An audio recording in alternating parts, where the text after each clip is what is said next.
जीत के खातिर बस जुनून चाहिए, कि जीत के खातिर बस जुनून चाहिए, जिसमें उबाल हो ऐसा खून चाहिए, कि जिसमें उबाल हो ऐसा खून चाहिए, ये आसमां भी आ जाएगा जमी पर, कि ये आसमां भी आ जाएगा जमी पर, बस इरादों में जीत की गूंज चाहिए, बस इरादों में जीत की गूंज चाहिए। तो जय हिंद साथियों, एक बार फिर से आप सभी रणबांकुरों का स्वागत है आपके अपने परिवार हिराड ऑनलाइन क्लासेस में। हमें उम्मीद है आप सभी स्वकुशल होंगे और पूरे जोश जुनून और जज्बे के साथ मध्य प्रदेश पुलिस आरक्षक की तैयारी कर रहे होंगे। तो परीक्षा नजदीक है और हमें उम्मीद है कि आपकी तैयारी बहुत ही बेहतरीन ढंग से चल रही होगी, क्योंकि हमारी क्लासेस भी रेगुलरली चल रही है। हम बहुत ही शानदार क्वेश्चंस क्लासेस में कर रहे हैं, कुछ नए कॉन्सेप्ट सीख रहे हैं, वो टॉपिक्स कर रहे हैं जो आपके एग्जाम के लिए मोस्ट इंपॉर्टेंट है। तो सबसे पहले चैनल पे नए हैं तो अब तो चैनल को सब्सक्राइब कर ही लीजिए और घंटी के निशान को दबा दीजिए, जिससे जैसे क्लास अपलोड हो नोटिफिकेशन मिल जाएगा। और जब तक आपके एग्जाम नहीं हो जाते तब तक हमारी क्लासेस रेगुलरली चलती रहेगी।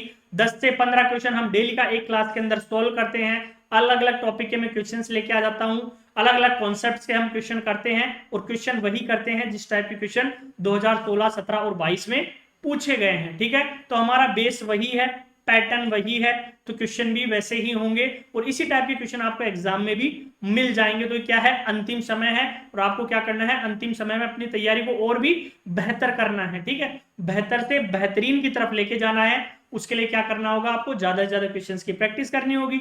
तो उसके लिए हम आपको क्वेश्चन दे रहे हैं प्रैक्टिस के। क्या करना है, हमारे ऐप को डाउनलोड कर लीजिए और वहां पे ई बुक जो विज्ञान है उसके प्रश्न बैंक की ई बुक आपको मिल जाएगी, जिसमें 1800 से ज्यादा प्रश्न आपको मिल जाएंगे।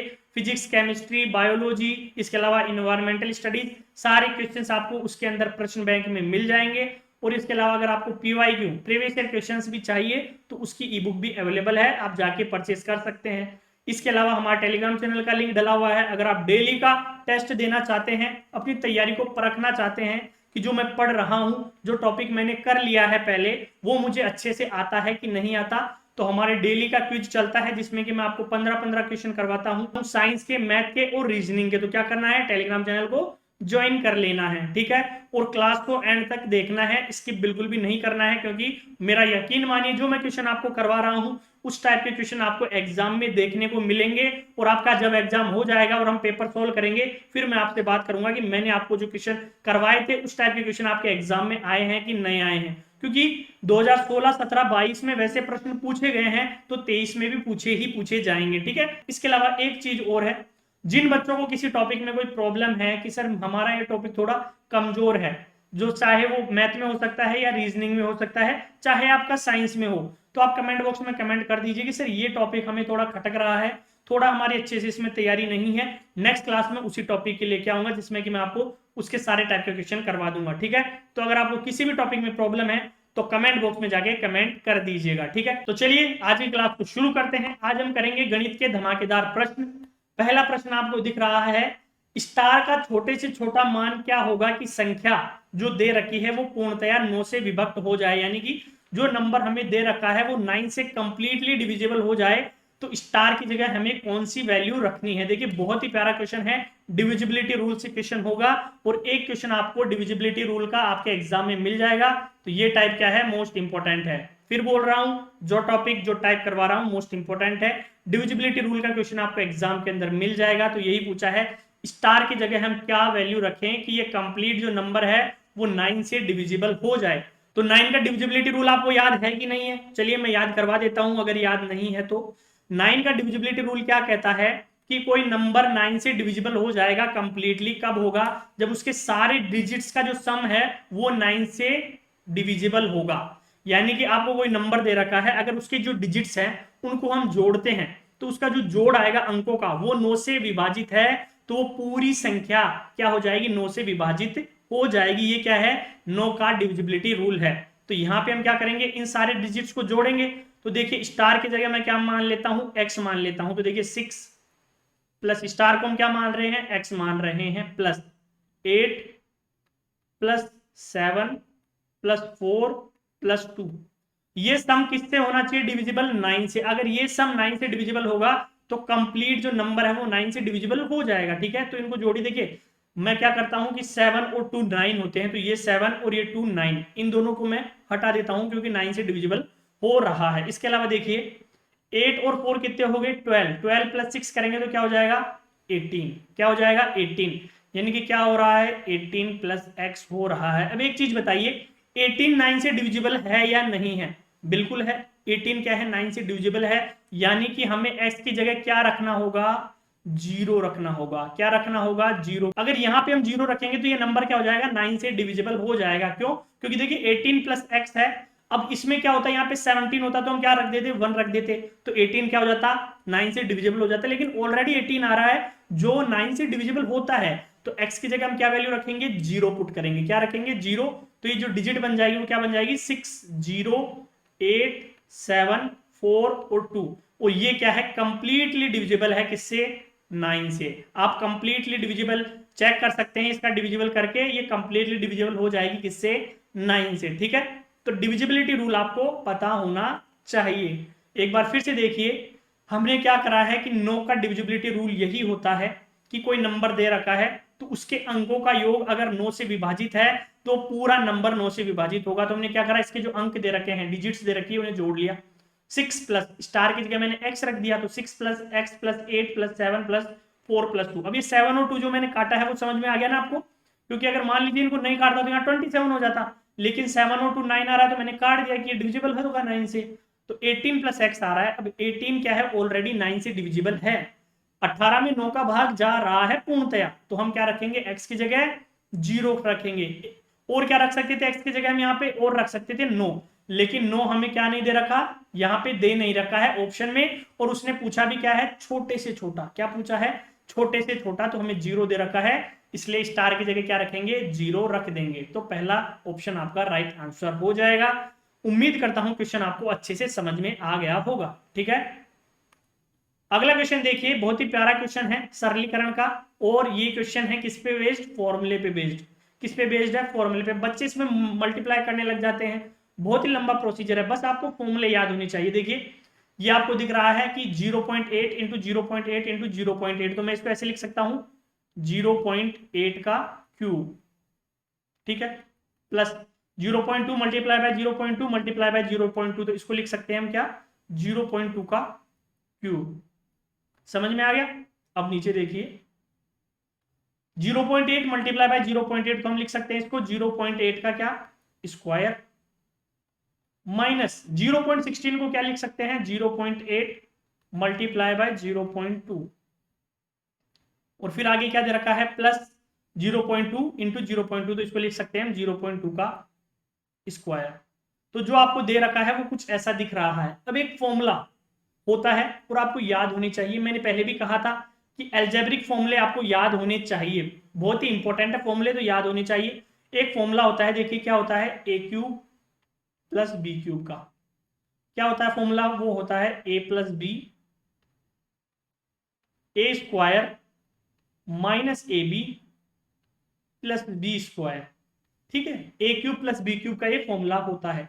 अगर मैं A square minus A B plus B square को यहां पे इसके नीचे ले जाता हूं A cube plus B cube के, तो ये वैल्यू कुछ ऐसी दिखेगी कि A cube plus B cube divide हो जाएगा किसका, A square minus A B plus B square का, और ये किसके बराबर हो जाएगा, ये हो जाएगा ए प्लस बी के बराबर। किसके हो जाएगा, ए प्लस बी के बराबर हो जाएगा। अब एक चीज देखिए कि जो मैंने ये फॉर्मूला लिखा है और जो यहाँ पे बन रहा है ये सेम आ रहा है क्या, आप बोलोगे सर बिल्कुल सेम आ रहा है। देखिए 0.8 को ए मान लेते हैं तो A cube plus B cube divide by A square minus A B plus B square, तो एज इट इज आ रहा है, तो इसका आंसर क्या हो जाएगा, ए प्लस बी। बिल्कुल भी कैलकुलेशन नहीं करनी है ना, 0.8 को 3 बार उसका क्यूब करेंगे, बिल्कुल नहीं करना है, ए प्लस बी कर दीजिए डायरेक्ट। तो ए क्या दे रखा है, ए दे रखा है हमें 0.8, तो 0.8, बी है 0.2, तो 0.8 प्लस 0.2 करेंगे तो क्या जाएगा, 1 आ जाएगा, जो आपका क्या है, राइट आंसर है। क्या है, 1 राइट आंसर फोर्थ ऑप्शन में दे रखा है। तो देखिए फॉर्मूले से कितना सिंपल हो गया क्वेश्चन। मल्टीप्लाई करेंगे, कैलकुलेशन करेंगे, गलती हो सकती है, नहीं भी हो तो टाइम जाएगा। कंपटीशन एग्जाम में सबसे ज्यादा जो प्लस पॉइंट होता है वो होता है टाइम मैनेजमेंट। ठीक है, अगर आपने टाइम को अच्छे से मैनेज कर लिया तो आपकी सफलता निश्चित है। लेकिन वो टाइम मैनेजमेंट बहुत ही इंपॉर्टेंट है, वो यहां से ही आता है जहां पे आपको फॉर्मूले याद करने होते हैं। अब देखिए अगर कि जिस बच्चों को ये फॉर्मूला याद था उसे सीधा पता है a प्लस बी 0.8 प्लस 0.2 1, वो फोर्थ ऑप्शन लगा के आगे बढ़ जाएगा। आप क्या करते रह जाओगे, इसको कैलकुलेशन करते रह जाओगे, पहले 0.8 का क्यूब निकालोगे, 0.2 का क्यूब निकालोगे, फिर 0.8 का स्क्वायर काटापीटी करोगे, लास्ट में आएगा 1 ही। लेकिन जिसको फॉर्मूला याद है वो डायरेक्ट आंसर दे रहा है तो वो आपसे आगे निकल गया 2 कदम, ठीक है। तो इसलिए आपको क्या करना है, फॉर्मूले याद करने हैं और उसी बेसिस पे क्वेश्चंस को अटेम्प्ट करना है, फॉर्मूले के बेसिस पे। कैलकुलेशन जितनी कम होगी उतना ही आपके लिए अच्छा होगा, ठीक है। तो फोर्थ ऑप्शन आपका राइट आंसर हो जाएगा।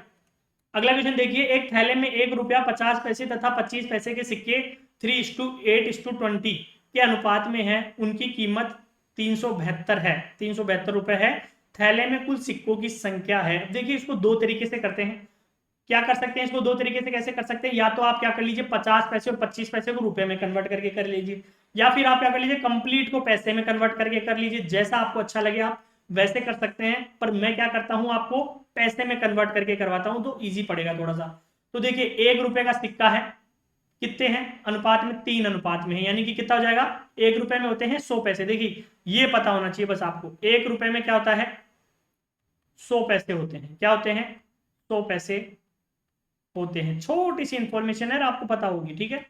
1 मीटर में 100 सेंटीमीटर होते हैं, 1 रुपए में 100 पैसे होते हैं, ये सारी चीजें तो आपको पता होनी चाहिए। 1 किलो में 1000 ग्राम होते हैं, ये छोटी छोटी चीजें हैं, ठीक है। तो 1 रुपया, अब देखिए 1 रुपया है, उसमें कितने हो जाएंगे 100 पैसे, कितने अनुपात में है 3 में, तो कितने हो जाएंगे टोटल 300 पैसे। तो इसको क्या मान रहा हूं, कुल सिक्कों की संख्या x मान लेते हैं, तो 300x हो गई प्लस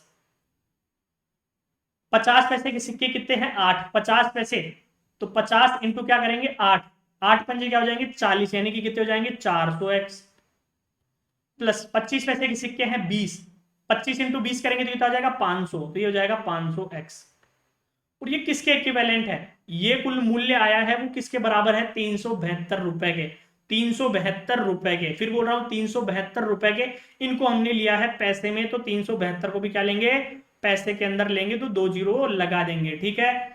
अब देखिए 500 400 900 और 300 1200, तो ये हो जाएगा 1200x, किसके इक्विवेलेंट हो गया ये हो जाएगा 372 दो जीरो से 2 जीरो कट गया है, यहां से काटेंगे तो 12 तिया 36, एक बच गया 12 एकम 12, तो x की वैल्यू आ गई कितनी 31, x की वैल्यू कितनी आ गई 31 आ गई है, ठीक है।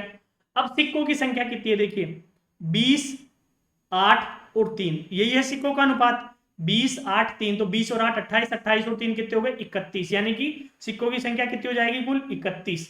तो हमें क्या करना है 31x निकालना है, तो 31 गुणा क्या करेंगे 31, क्यों करेंगे, क्योंकि x की वैल्यू 31 और सिक्कों की संख्या क्या है 31 है, तो 31x आएगा, 31 गुणा 31, तो 31 का स्क्वायर हो जाएगा 961, कितना हो जाएगा 961, तो कुल सिक्के कितने हो जाएंगे 961 हो जाएंगे, ठीक है। एक बार फिर से देखिए उसने क्या दिया कि एक थैले में 1 रुपए 50 पैसे और 25 पैसे के सिक्के अनुपात में है 3 8 और 20 के में।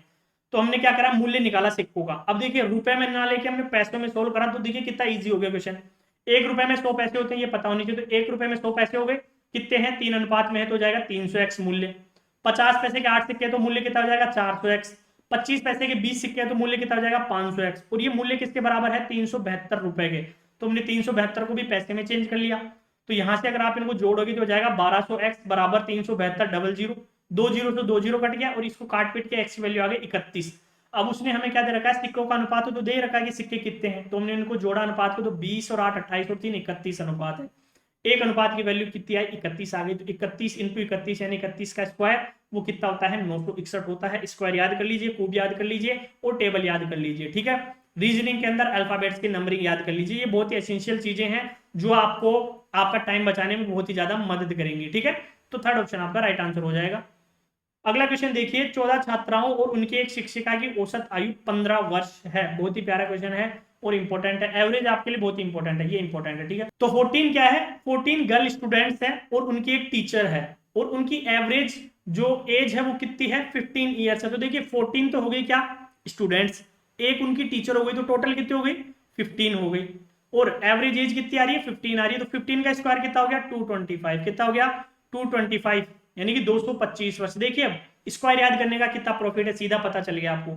अब उसने आगे क्या बोला, यदि शिक्षिका की आयु को हटा दिया जाए, यानी कि टीचर की एज को हटा दिया जाए, तो औसत 1 वर्ष कमी हो जाता है, यानी कि औसत में क्या, एवरेज में क्या होगा, 1 वर्ष की कमी हो जाएगी। तो देखिए टीचर को हटा दिया तो कितने बच गए टोटल, 14 स्टूडेंट्स ही बचे हैं, गर्ल्स स्टूडेंट, तो 14, और एवरेज में कितने की कमी आ गई, 1 में। तो पहले 15 का था, अब कितने का हो जाएगा, 14 का हो जाएगा। तो अब देखिए क्या हो गया, 14 का स्क्वायर ये कितना होता है, 196, क्या होता है 196। तो एक 225, 196। अब इनका जो अंतर है वो क्या आ जाएगा, शिक्षिका की आयु आ जाएगी। क्यों, क्योंकि पहले हमने शिक्षिका की आयु जोड़ी थी, अब हटा दी है। तो इन दोनों का जो अंतर होगा, तो देखिए 200 से ऊपर कितने हैं 25, और 200 से कम कितने हैं 4, तो 25 और 4 कितने हो गए 29, कितने हो गए 29। यानी कि यहां से हम सीधा निकाल चुके हैं कि शिक्षिका की आयु कितनी है, 29 वर्ष है। कितनी है, 29 वर्ष है। बहुत ही सिंपल सा क्वेश्चन था। एक बार फिर से देखिए कि 14 छात्राओं और उनकी एक शिक्षिका की औसत आयु 15 वर्ष है। तो देखिए छात्राएं 14 है, एक शिक्षिका है, तो टोटल 15 है। जो बच्चा 14 इंटू 15 करके कर रहा है उसका आंसर नहीं आएगा। क्यों, क्योंकि उसने शिक्षिका को नहीं जोड़ा है, टीचर को भी जोड़ना है। तो 15 का स्क्वायर हो गया 225 वर्ष, यानी कि उनकी कुल आयु हो गई 225 वर्ष। फिर उसने बोला कि शिक्षिका की आयु घटा दी, यानी कि शिक्षिका को हटा दिया टीचर को, तो जो एवरेज है वो 1 से डिक्रीज हो गई, 1 से कम हो गई। तो यानी कि स्टूडेंट्स है 14, एवरेज भी हो गई 14, तो 14 का स्क्वायर हो जाएगा 196।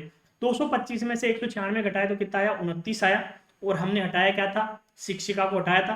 तो जो अंतर आया वो किसकी आयु आ गई, शिक्षिका की आयु आ गई, जो है 29 वर्ष। तो फोर्थ ऑप्शन आपका राइट आंसर हो जाएगा। ठीक है, नेक्स्ट क्वेश्चन देखिए, ए किसी कार्य को 20 दिनों में तथा बी उसी कार्य को 30 दिनों में समाप्त कर सकता है। बहुत ही प्यारा क्वेश्चन है ये भी।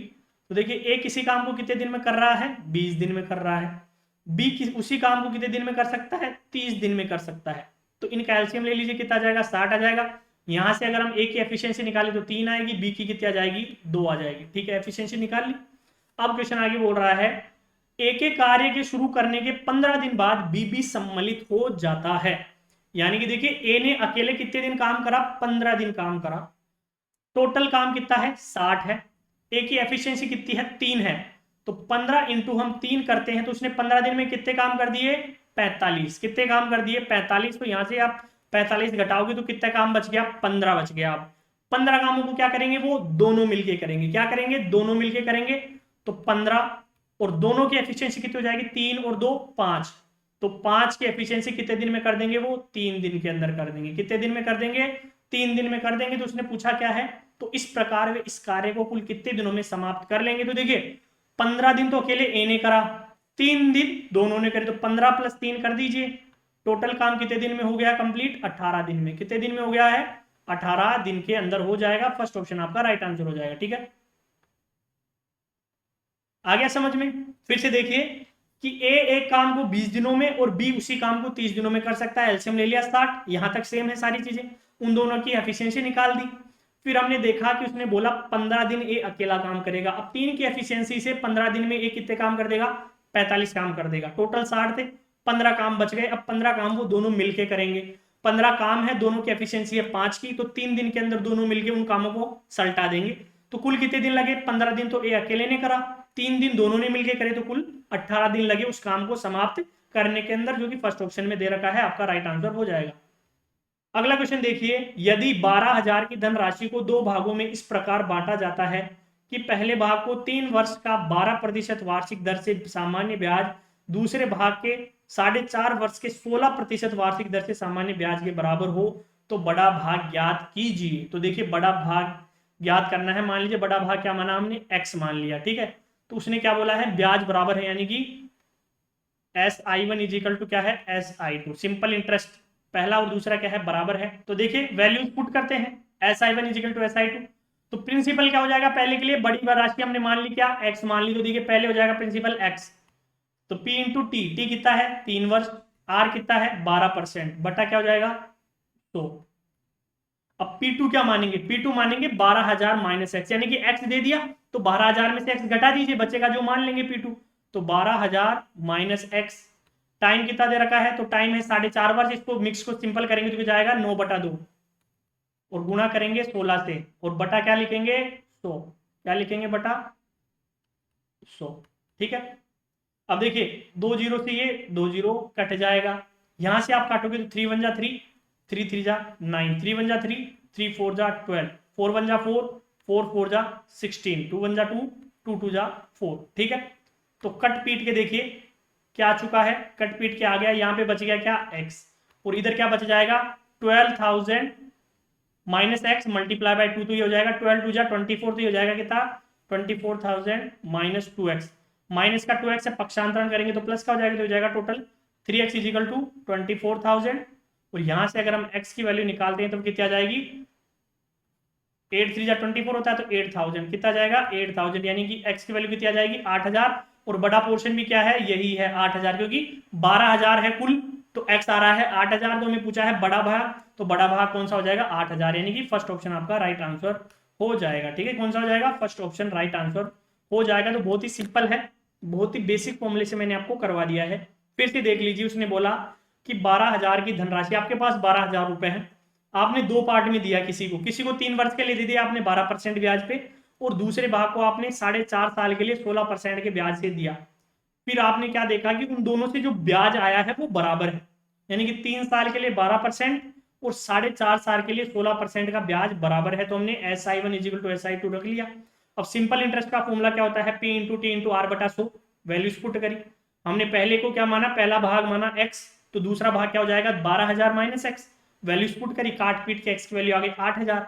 अब कुल 12,000 है, x आ रहा है 8,000, उसने पूछा है बड़ा भाग, तो बड़ा भाग 8,000 हो जाएगा, छोटा भाग हो जाएगा 4,000, ठीक है। तो फर्स्ट ऑप्शन आपका राइट आंसर हो जाएगा। नेक्स्ट क्वेश्चन देखिए, 80 का 20% का 30% का 50%, अब बहुत ही प्यारा क्वेश्चन है और सिंपल सा भी है। 80 20% होता है 1/5, 30% होता है 3/10, 50% होता है 1/2। काटा पीटी बिल्कुल मत करिए, काटा पीटी करते हैं गड़बड़ कर लेते हैं। देखिए 8 या 24 कितना हो जाएगा 240, 10 पंजे 50 गुना 100/100, 1 जीरो से 1 जीरो काट दीजिए, 24/10 आ रहा है, नीचे 1 जीरो आ रहा है, तो पॉइंट कितने के बाद लगेगा 1 के बाद पॉइंट लगा दीजिए, तो हो जाएगा 2.4। देखिए कितना सिंपल आंसर है 2.4, काट पीट कुछ नहीं करना, डायरेक्ट आंसर आ रहा है। काटा पीटी करोगे तो कुछ गड़बड़ हो सकता है, डायरेक्ट कर लेना है। का मतलब होता है मल्टीप्लाई, पहली क्लास के अंदर मैंने आपको जब बोर्ड मास का नियम समझाया था ये चीजें बता दी थी, ठीक है। तो क्लास को एंड तक देखना है, इसकी बिल्कुल नहीं करना है, क्वेश्चंस करने में मजा आ रहा होगा, और मैं क्वेश्चन भी वैसे ही लेके आ रहा हूं जो एग्जाम के लिए इंपॉर्टेंट है। सारे क्वेश्चन जो मैंने करवा दिए ना सारे टाइप्स हैं और ये इंपॉर्टेंट है, ठीक है। अगला क्वेश्चन देखिए, 44 सेंटीमीटर लंबे एक तार को पहले एक वृत्त के रूप में मोड़ा जाता है, यानी कि एक क्या है लेंथ है वायर की 44 सेंटीमीटर, पहले उसको एक सर्कल के रूप में मोड़ा जाता है, फिर एक वर्ग यानी कि स्क्वायर के रूप में, दोनों द्वारा घेरे गए क्षेत्रफलों का अंतर ज्ञात कीजिए। अब यहाँ पे समझने की चीज ये है कि जो तार की लंबाई है, जब उसको सर्कल बना दिया तो इसकी जो वृत्त की परिधि होगी वो क्या होगी तार की लंबाई हो जाएगी।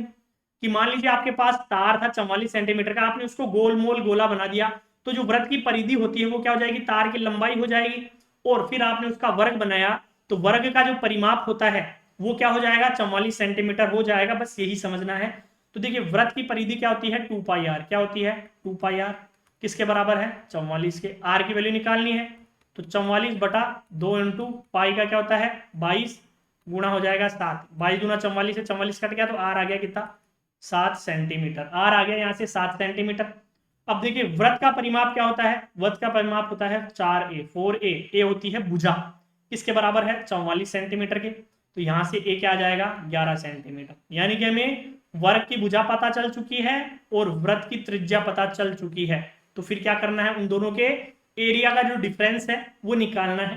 पहले क्या बना है सर्कल, तो सर्कल का एरिया क्या होता है πr², तो होगा πr² माइनस एरिया ऑफ किसका स्क्वायर का, तो एरिया ऑफ स्क्वायर होता है a², भुजा स्क्वायर होता है किसका वर्ग का, तो यहां से आप वैल्यूज पुट करेंगे तो पाई होती है कितना 22/7, r² यानी कि 7 × 7 माइनस a², 11 का स्क्वायर कितना होता है 121, तो यहां से क्या करना है आपको माइनस 121 माइनस कर देना। अब देखिए एक 7 से एक 7 कट जाएगा, अब 22 7 जा कितना होता है 154, क्या होता है 154, और माइनस करेंगे कितना 121, तो यहां से देखिए 154 में से 121 आप घटा दोगे तो कितना बचेगा 33 सेंटीमीटर स्क्वायर बच जाएगा, 33 सेंटीमीटर स्क्वायर बच जाएगा, जो क्या आ जाएगा उनका डिफरेंस आ जाएगा, ठीक है। क्या आ जाएगा 33 सेंटीमीटर उनका डिफरेंस आ जाएगा। बहुत ही प्यारा सा क्वेश्चन था, उम्मीद है क्वेश्चन आपको अच्छे से समझ में आ गया होगा। बस ये देख लेना है कि जो तार है उसकी लंबाई है, तो हमने क्या बनाया उसका एक वृत्त बना दिया, तो जो वृत्त की परिधि है यानी कि सरकमफ्रेंस ऑफ सर्कल है वो किसके बराबर हो जाएगी, जो वायर का लेंथ है उसके बराबर हो जाएगी। और जो पेरीमीटर है स्क्वायर का यानी कि वर्ग का परिमाप है वो भी 44 सेंटीमीटर का बराबर हो जाएगा। वहां से हमने क्या निकाल ली, वृत्त की तो हमने निकाल ली त्रिज्या और भुजा निकाल ली किसकी, वर्ग की, और उन दोनों का एरिया घटा दिया तो हमें जो डिफरेंस निकालना था वो आ चुका है 33 सेंटीमीटर स्क्वायर। ठीक है, अगला क्वेश्चन देखिए, दो घनों का आयतन, तो ये मोस्ट इंपॉर्टेंट है। देखिए ये टाइप कि आपको घनों का क्या दे देगा, आयतन दे देगा और उनके क्षेत्रफल का अनुपात पूछेगा, और इस टाइप के क्वेश्चन पूछे भी हैं। तो दो घनों का आयतन क्या दे रखा है, 8:27। पहले घन के कुल पृष्ठ क्षेत्रफल का दूसरे घन के कुल पृष्ठ क्षेत्रफल से अनुपात ज्ञात करना है। तो हमने मान लिया कि पहला घन है, तो पहले घन का जो आयतन है वो कितना है a1, तो a1 क्यूब, और दूसरे का है a2, तो a2 का क्यूब। ये कितना राशि दे रखा है 8:27। तो यहां से अगर आप a1 रेशियो a2 निकालेंगे तो वो कितना आ जाएगा, 8 किसका क्यूब रूट है 2 का, और 27 है 3 का, तो 2/3 आ रहा है। ठीक है, 2:3 आ गया। अब उसने क्या पूछा है, कुल पृष्ठीय क्षेत्रफल। तो देखिए घन का कुल पृष्ठीय क्षेत्रफल क्या होता है 6a², क्या होता है 6a²। तो यहां से क्या होगा 6a1 का स्क्वायर 6a2 का स्क्वायर, 6 से 6 कैंसिल आउट हो जाएगा, तो a1 का स्क्वायर a2 का स्क्वायर, a1 कितना है 2, तो 2 का स्क्वायर अपॉन 3 का स्क्वायर, तो क्या हो जाएगा 4/9, क्या हो जाएगा 4/9।